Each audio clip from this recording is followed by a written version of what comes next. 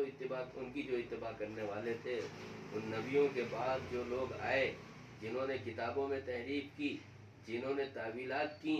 جنہوں نے شریعت کو مذاق بنا لیا، جنہوں نے شریعت کے اندر تحریف کر دی، ظاہر بات ہے کہ انہوں نے اپنی اور لوگوں کو بلایا اور اپنے فالوورز انہوں نے بنائے اور اپنے متبع بنائے، اپنے انبک بنائے، اور یہ ہر زمانے میں رہا ہے۔ مختلف مذاہب کی یہی تاریخ رہی ہے، اور آج بھی اگر صورتحال دیکھی جائے تو آج بھی بہت کچھ فرق کے ساتھ آپ کو یہ نظر آ جائے گا کہ کہیں شریعت کے اس مزاج کو بالائے طاق رکھ کر جو شریعت، جو کتاب کہتی ہے، جو شریعت کہتی ہے، جو حکمت و دانائی کی باتیں کہتی ہیں، جو منصب نبوت پر فائز ہونے کے بعد جو نبوی مزاج بنا ہے اور نبوت کی جو شعائیں نکلی ہیں، ان کا جو حاصل ہے، ان کی جو کتابیں ہیں یا ان کی جو تعلیمات ہیں، وہ تعلیمات جو ہمیں بتاتی ہیں وہ یہی بتاتی ہیں کہ ہم مشکات نبوت سے روشنی حاصل کرنے والے بنے، ہم نبوت سے روشنی حاصل کرنے والے بنے، ہم اس کی پیروی کریں جس کی نبی تعلیم دے رہا ہے۔ ظاہر بات ہے کہ وہ اس سے ہٹ کر نہیں ہو سکتا۔ کونوا ربانیین، ہمیں اس بات کی آگاہی کی جا رہی ہے کہ تمہیں اللہ والا بننا ہے، ربانی بننا ہے، وہ صفات تمہارے اندر ہو جو نبوت کی شعاع سے حاصل ہو رہی ہوں، وہ صفات تمہارے اندر پیدا ہو جو حکمت کے تقاضے سے حاصل ہو رہی ہیں، وہ شعائیں تمہارے اندر جلوہ گر ہونی چاہیے جو کتاب کی تعلیم سے حاصل ہو رہی ہیں، کتاب و حکمت اور دانائی سے حاصل ہو رہی ہیں۔ وہ صفات اگر تمہارے اندر ہے، بما کنتم تعلمون الکتاب و بما کنتم تدرسون، اس لیے کہ تمہیں نبی کتاب کی تعلیم دے رہے ہیں، تمہیں نبی اس کی تعلیم اور تربیت سے نواز رہے ہیں، تو تمہارے اندر وہ روشنی آنی چاہیے، تمہارے اندر وہ حکمت و دانائی پیدا ہونی چاہیے، تمہارے اندر وہ صفات پیدا ہونی چاہیے۔ اور اگر وہ صفات تمہارے اندر نہیں پیدا ہو رہی ہیں، تمہارے اندر وہ خوبیاں نہیں آ رہی ہیں، تو اس کا مطلب کہ تمہارے اندر کچھ کمی ہے، یا تم نے صحیح تعلیمات اور صحیح مآخذ سے اس کو نہیں حاصل کیا ہے، کہیں نہ کہیں اس میں جھول ہے۔ اسی لیے اللہ کے رسول صلی اللہ علیہ وسلم نے اس بات کی تاکید فرمائی، لن تضلوا مہما تمسکتم کتاب اللہ و سنتی، کہ تم کبھی بھی گمراہ نہیں ہو سکتے جب تک کہ کتاب و سنت پر عامل رہو گے۔ میری کتاب، اللہ کی شریعت، اللہ کا دین اور یہ قرآن مجید،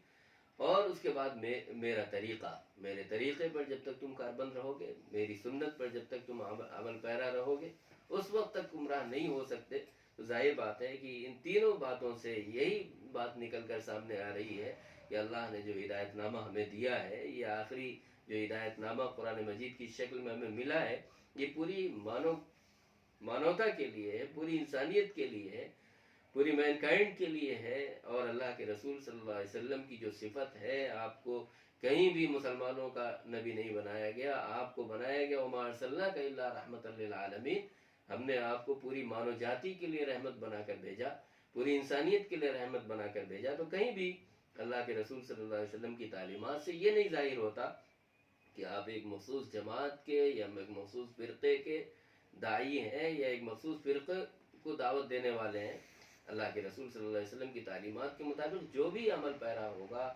ان احکامات کے مطابق جو بھی اپنی زندگی بسر کرے گا اور زندگی کے مطابق لوگوں کو دعوت دے گا، اللہ کے رسول صلی اللہ علیہ وسلم کی بتلائی ہوئی حکمت اور بتلائی ہوئی شریعت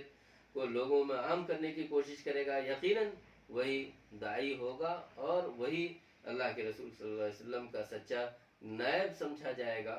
اور وہ لوگ جو اپنی دعوت کو، اپنی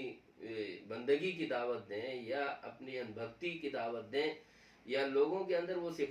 ان صفات سے ہٹا کر، قرآن مجید کی تعلیمات سے ہٹا کر، سنت نبوی کی تعلیمات سے ہٹا کر، اور شریعت کی روح سے اپنے آپ کو ہٹا کر، اور حکمت و دانائی کی باتوں سے اپنے آپ کو ہٹا کر، لوگوں میں اگر یہ جذبہ پیدا کرتے ہیں کہ میں جو کہتا ہوں یا میں جو بتلاتا ہوں وہی اصل روح ہے، وہی اصل دین ہے، وہی اصل شریعت ہے، تو یہ انبھکتی کے سوا اور کچھ نہیں ہوگا، اللہ کے رسول صلی اللہ علیہ وسلم خود قرآن مجید اس بات کی تعلیم دے رہا ہے اور بتلا رہا ہے، بما کنتم تعلمون الکتاب و بما کنتم تدرسون. اس لیے ظاہر بات ہے کوئی نبی اس بات کی تعلیم نہیں دے سکتا، کوئی نبی اس کو نہیں بتلا سکتا کہ تم میری پیروی کرو، میری اتباع کرو، اللہ کی اتباع نہ کرو. کیوں؟ ربانیین، تم اللہ والے بن جاؤ، اس لیے کہ تم کتاب و سنت کے حامل تھے، تم نے کتاب پڑھی تھی، تم نے کتاب کی تعلیم لوگوں میں عام کی تھی اور لوگوں کے درمیان اس کی مشق کی تھی، لوگوں کے درمیان اس کو پڑھا تھا، لوگوں کے درمیان اس کو عام کیا تھا، اس کی تبلیغ اور دعوت کا کام کیا تھا. جب تبلیغ و دعوت کا کام کیا تھا تو ظاہر بات ہے کہ وہاں یہ نہیں ہو سکتا کہ ہم اس کو اپنے سے منسوب کریں اور یہ بتلائیں کہ وہاں کہیں بھی انبکتی کی گنجائش ہو سکتی ہے. اور پھر وہ تمہیں ایسا کیوں حکم دیں گے؟ وَلَا يَأْمُرُكُمْ أَن تَتَّخِذُوا الْمَلَائِكَةَ وَالنَّبِيِّينَ أَرْبَابًا. تمہیں نہ تو اس بات کا حکم دیں گے کہ تم فرشتوں کی عبادت کرنے لگ جاؤ یا نبیوں کی عبادت کرنے لگ جاؤ. نبیوں کو کہیں بھی وہ رب بنانے کی دعوت نہیں دیں گے. أَيَأْمُرُكُمْ بِالْكُفْرِ بَعْدَ إِذْ أَنْتُمْ مُسْلِمُونَ. کیا تمہیں وہ کفر اور شرک کی دعوت دیں گے جبکہ تم مسلمان ہو؟ ظاہر بات ہے ایک مسلمان کا یہ شیوا نہیں ہو سکتا. وہ اپنے عقل کے اور اپنے عقل و شعور کو بہت ہی مستحکم کر کے وہ اپنے دماغ کی گروہوں کو کھول کر وہ رکھتا ہے اور جو کچھ وہ بیان کرتا ہے اور حاصل کرتا ہے اس میں اللہ کی جانب سے حکمت کا دخل ہوتا ہے، شریعت کا دخل ہوتا ہے اور قرآنی ہدایات کا دخل ہوتا ہے. قرآنی ہدایات سے اگر وہ اپنے آپ کو دور کرتا ہے، اللہ کی تعلیمات سے اپنے آپ کو دور کرتا ہے اور نبوی مشن سے اپنے آپ کو دور کرتا ہے تو یقینی طور پر وہ اس مشن سے دور ہوگا. تو جیسا کہ میں نے آپ کے سامنے یہ عرض کیا کہ اللہ کے رسول صلی اللہ علیہ وسلم کی پیدائش اس مہینے میں ہوئی اور اللہ کے رسول صلی اللہ علیہ وسلم کی جو صفت بیان کی گئی کہ وما ارسلناک الا رحمۃ للعالمین، خود قرآن مجید نے اس کو بیان کیا، واضح کیا کہ ہم نے آپ کو پوری مانو جاتی کے لیے رحمت بنا کر بھیجا، پوری مینکائنڈ کے لیے ہم نے آپ کو رحمت بنا کر بھیجا. ایسا نہیں ہے کہ آپ کی رحمت و شفقت صرف ایک خاص طبقے کے لیے ہو، ایک خاص جماعت کے لیے ہو، ایک خاص گروہ کے لیے ہو، ایک خاص ملک کے لیے ہو، بلکہ اس دھرتی پر بسنے والے اور اس روئے زمین پر بسنے والے تمام انسانوں کے لیے، اس روئے زمین پر بسنے والے تمام جانوروں کے لیے، اس روئے زمین پر چلنے اور پھرنے والے تمام کیڑے مکوڑوں کے لیے، تمام حیوانوں کے لیے یہ آپ کی جو صفت رحمت ہے وہ عام ہے اور اللہ تعالیٰ نے اس صفت رحمت میں سب کو شریک کیا ہے. یہ اللہ کے رسول صلی اللہ علیہ وسلم کی خصوصیت اور اللہ کے رسول صلی اللہ علیہ وسلم کا جو خاص مشن وما ارسلناک وما انما بعثت معلما، کہ مجھے معلم بنا کر بھیجا گیا. آج جب ہم ملکوں کا جائزہ لیتے ہیں اور اسلامی شریعت کا تقابل کرتے ہیں تو ہمیں یہ چیز نظر آتی ہے کہ چاہے دور نبوی ہو، دور نبوت ہو یا اس کے بعد خلافت راشدہ کا دور ہو، بنو امیہ یا بنو عباس کی خلافت ہو یا عثمانی خلافت کا دور ہو، اوٹومن راج ہو جس نے دنیا کے بیشتر حصوں پر حکومت کی. آپ یہ سمجھ سکتے ہیں کہ خلافت وہ دور جو خلافت راشدہ کا دور کہا جاتا ہے، وہ اسی دور سے جب اسلامی خلافت کا استحکام ہوا اور اسلام کی جو شریعت تھی، اسلام کی جو روح تھی وہ عام ہونی شروع ہوئی. تو اسلام نے اپنا نصب العین صرف یہ نہیں بنایا کہ اس کو مسجد تک جوڑا اور اس کو عبادت تک جوڑ دیا اور اس کو یہ کہا کہ دنیا سے کوئی مطلب نہیں، بلکہ ایک تو ہمیں تعلیم بھی یہ دی گئی کہ جب ہم دعا کریں، جب اللہ سے مانگیں تو ہمیں دنیا کی بھی جو نعمتیں ہیں، دنیا کی نعمتیں بھی اللہ سے مانگنی ہیں اور آخرت کی نعمتیں. ربنا آتنا فی الدنیا حسنہ وفی الآخرۃ حسنہ، ہمیں دنیا میں بھی بھلائی کی دعا مانگنی ہے، آخرت کے لیے بھی بھلائی کی دعا مانگنی ہے. اور پھر ہمیں اس بات کی کوشش کرنی ہے کہ وہ جو استحکام اس زمین پر، روئے زمین پر ہوا، جبکہ اس سے پہلے رومن امپائر تھا، پرشین امپائر تھا، آپ یہ اتنی بڑی بڑی حکومتیں تھیں جن میں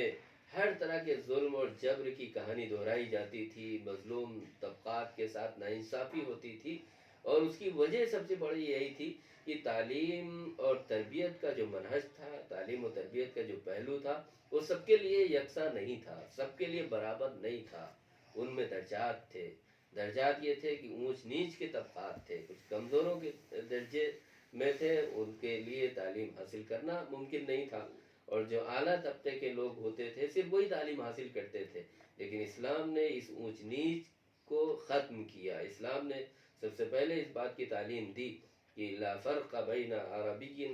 ولا علی عجمی، کہ نہ تو کسی عربی کے درمیان کوئی تفریق ہے، نہ عجمی کے درمیان کی تفریق ہے، نہ کالے کے درمیان کوئی تفریق ہے، نہ گورے کے درمیان کوئی تفریق ہے، نہ حسب و نسب کی تفریق ہے، نہ ذات و برادری کی تفریق ہے. تفریق اگر ہے تو اس بات کی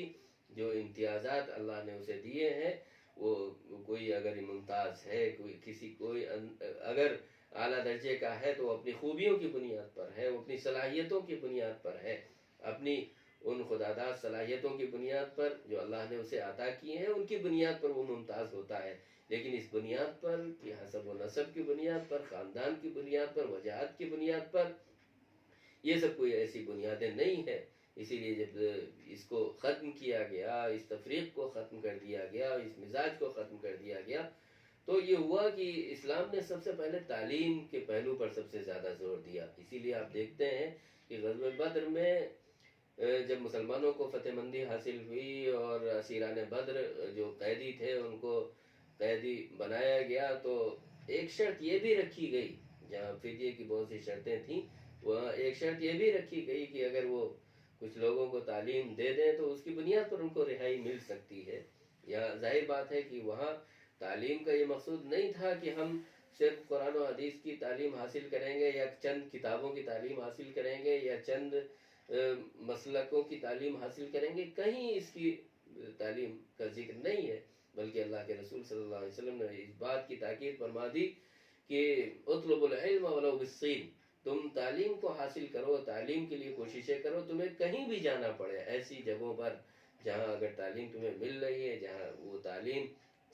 میں کوئی تفریق نہیں کی جا سکتی، تعلیم میں کوئی حد بندی نہیں کی جا سکتی، تعلیم یہ نہیں ہو سکتی کہ اس کو دین و دنیا سے ممتاز کیا جائے، اور تعلیم کو اس تفریق کے ساتھ کہ یہ دینی تعلیم ہے، دنیوی تعلیم ہے. ہر وہ تعلیم جو اللہ سے اپنے رشتے کو مضبوط کرے، اللہ سے رشتے کو جوڑے، اپنے رب سے جوڑے، اپنے رب کی پہچان کرائے، اپنے رب کی معرفت کرائے، وہ تعلیم ہے اصل. اور وہ تعلیم کوئی بھی ہو، چاہے وہ صنعت و حرفت کی تعلیم ہو، چاہے پیشہ ورانہ زندگی ہو، یا کوئی اور بھی ذریعہ ہو، اس میں ہمیں یہ دیکھنا ہوگا کہ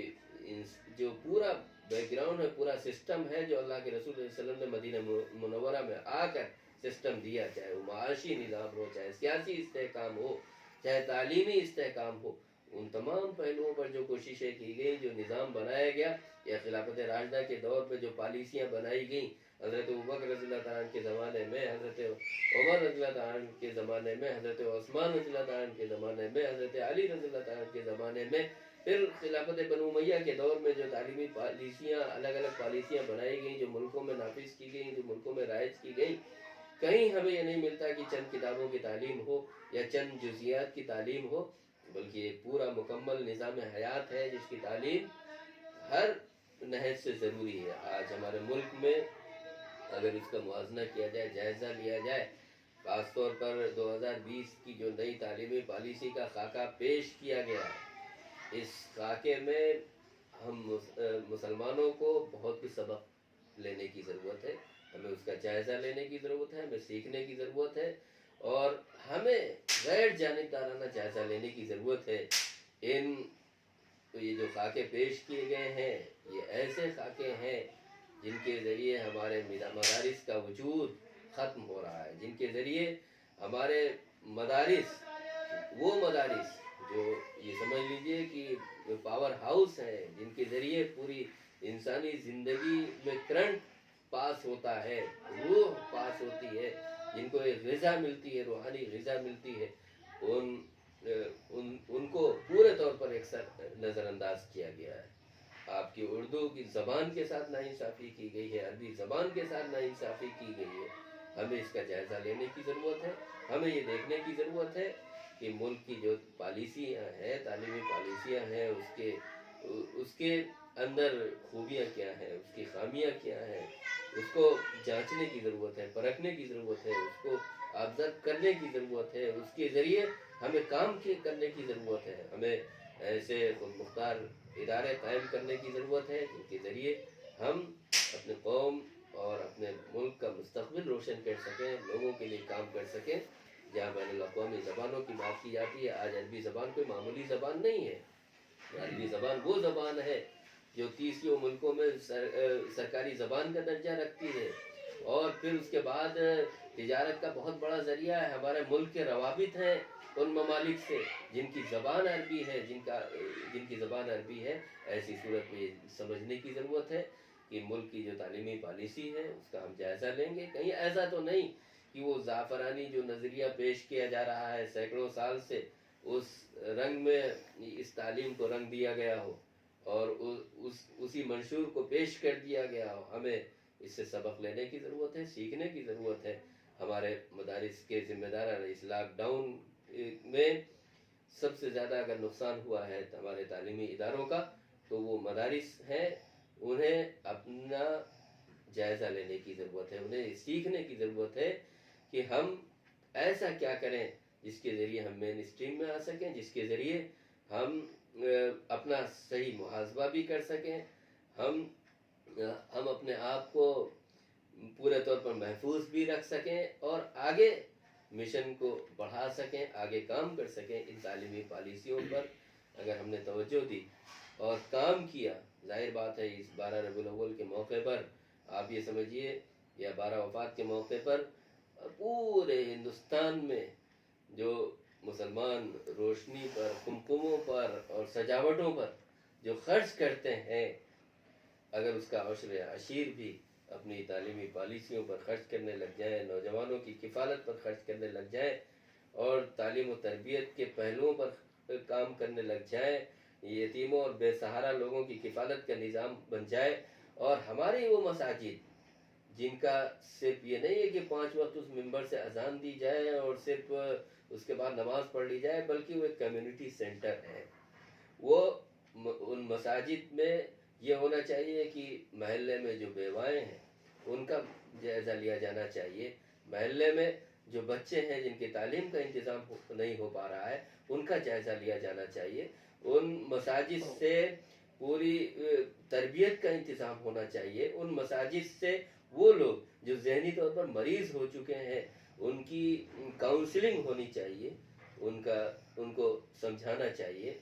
جو معمر افراد ہیں ان کو بھی سمجھانے کی ضرورت ہے، جو نوجوان ہیں ان کو بھی سمجھانے کی ضرورت ہے، جو بچے ہیں ان کو بھی اسلامی شعائر سے وابستہ کرنے کی ضرورت ہے۔ یہ مساجد ہمارے زندگی کی بہت بڑی مرکزیت اور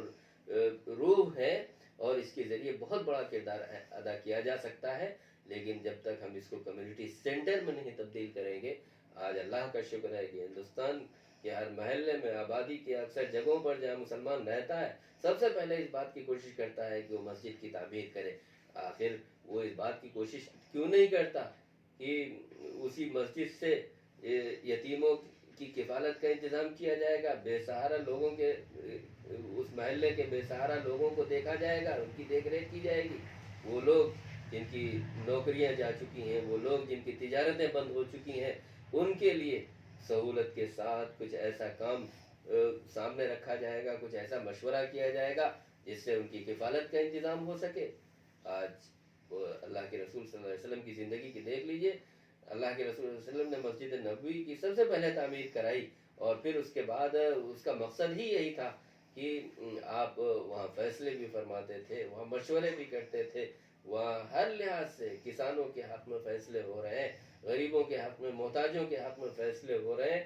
تو یہ اس لیے کہ اگر جب تک ہم نے اس کو کمیونٹی سینٹر میں تبدیل نہیں کیا، جب تک ہم نے اس مزاج کے مطابق اپنے آپ کو آگے نہیں بڑھایا، کام نہیں کیا، اس وقت تک ہماری کامیابی نہیں ہو سکتی۔ تو اللہ کے رسول صلی اللہ علیہ وسلم کو سچی خراج عقیدت پیش کرنا اگر ہے تو ہم تعلیم کے مشن کو لے کر آگے بڑھیں۔ یہ نہ ہو کہ سجاوٹوں میں بہہ کر روپیوں کو اور اپنا سارا سرمایہ اسی میں لگا دیں اور چند گھنٹوں کی خرچی کے ساتھ زبان کا استعمال کر کے اور یہ سمجھ لیں کہ ہم نے اللہ کے رسول صلی اللہ علیہ وسلم کو خراج عقیدت پیش کر دیا، یقینی طور پر اللہ کے رسول صلی اللہ علیہ وسلم کی ذات اس سے خوش نہیں ہوگی، اللہ کے رسول صلی اللہ علیہ وسلم کبھی بھی اس سے خوش نہیں ہوں گے۔ اللہ کے رسول صلی اللہ علیہ وسلم کا جو مشن تھا، اللہ کے رسول صلی اللہ علیہ وسلم کی زندگی کا جو نصب العین تھا، اس کام کو جب تک لے کر آگے نہیں بڑھا جائے گا، اس وقت تک اللہ کے رسول صلی اللہ علیہ وسلم کی روح کو سکون نہیں حاصل ہوگا۔ آج مسلمانوں کو اس کی سب سے زیادہ ضرورت ہے۔ آج مسلمان انفرادی طور پر تو آگے بڑھ رہے ہیں، تعلیم میں بھی، تربیت میں بھی اور مشن میں بھی